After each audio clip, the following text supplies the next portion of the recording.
आपने बहुत बार मूवीज़ में और वेब सीरीज़ में देखा होगा कि कोई लड़की जो है प्राइवेट एक्ट कर रही है और बाहर से कोई लड़का या मैन जो है उसको देखता है, उसकी फ़ोटोज़ क्लिक करता है, उसकी वीडियोज़ रिकॉर्ड करता है, बाद में उसे ब्लैकमेल करता है। दृश्यम में भी कुछ ऐसा ही हुआ था, आपने देखा हो तो। अगर नहीं देखी तो आप ज़रूर देखिए, बहुत ही अच्छी मूवी है। सो वापस अपने टॉपिक पे आते हैं।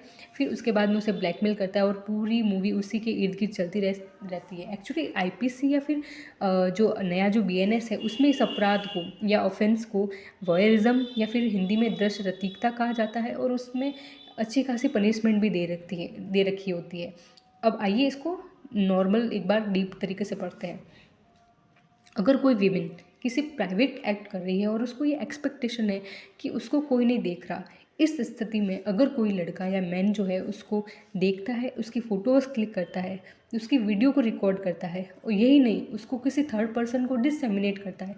डिससेमिनेट का मतलब होता है कि उसे आगे प्रसारित करता है, किसी थर्ड पर्सन को देता है, उसे डिससेमिनेशन कहते हैं। उस फ़ोटोज़ को डिससेमिनेट करता है, उसकी वीडियोज़ को डिससेमिनेट करता है, तो उसे बीएनएस की भाषा में वॉयरिज्म या दृश्य रतीकता कहा जाता है। और इस स्थिति में वह लड़का जो होगा वह पनिशमेंट का बिल्कुल हकदार होगा। और तो यहाँ पे ये प्राइवेट एक्ट का क्या मतलब है? प्राइवेट एक्ट का मतलब यहाँ पर यह है कि अगर कोई विमेन है अपने किसी प्लेस पे, वह सेक्सुअल है या फिर कोई लेबोरेटरी एक्ट है या फिर जिसमें इस प्रकार के कार्य करती है, उसे प्राइवेट एक्ट कहा जाता है। और एक्सपेक्टेशन का मतलब ये नहीं है कि वो पब्लिक प्लेस में ये सब कर रही है और फिर एक्सपेक्ट कर रही है तो उसे कोई नहीं देखे।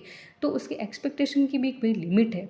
फिर इसके दो एक्सप्लेनेशन है। एक्सप्लेनेशन फर्स्ट जो है उसमें मैंने बताया कि प्राइवेट एक्ट क्या है, और एक्सप्लेनेशन सेकंड क्या कहता है कि अगर उस विमेन ने माना कि उस विमेन ने किसी लड़के को, शायद वो उसे जानती हो या नहीं जानती, I don't know what are the circumstances, अगर वो उस मैन को वो परमिशन देती है कि आप उसकी फ़ोटोज़ क्लिक कर सकते हो, वीडियोज़ रिकॉर्ड कर सकते हो, लेकिन ये परमिशन नहीं देती कि आप किसी थर्ड पर्सन को डिससेमिनेट कर दो, उसको सेंड कर दो। अगर इस स्थिति में अगर वो मैन जिसको उसने परमिशन दी है ये सब करने को कि आप फ़ोटो क्लिक करो, वीडियो रिकॉर्डिंग करो, किसी थर्ड पर्सन को डिससेमिनेट कर देता है, तो ये व्यक्ति वॉयरिज्म नामक अपराध या फिर दृश्य रतीकता नामक अपराध कारित करता है, और बीएनएस के तहत उसको अच्छी खासी पनिशमेंट भी भुगतनी पड़ती है। तो अगर इसी प्रकार के आपको इंटरेस्टिंग वीडियोस पसंद है तो आप इसे लाइक कीजिए, शेयर कीजिए और सब्सक्राइब कीजिए, और अपने कमेंट ज़रूर कीजिए। बाय।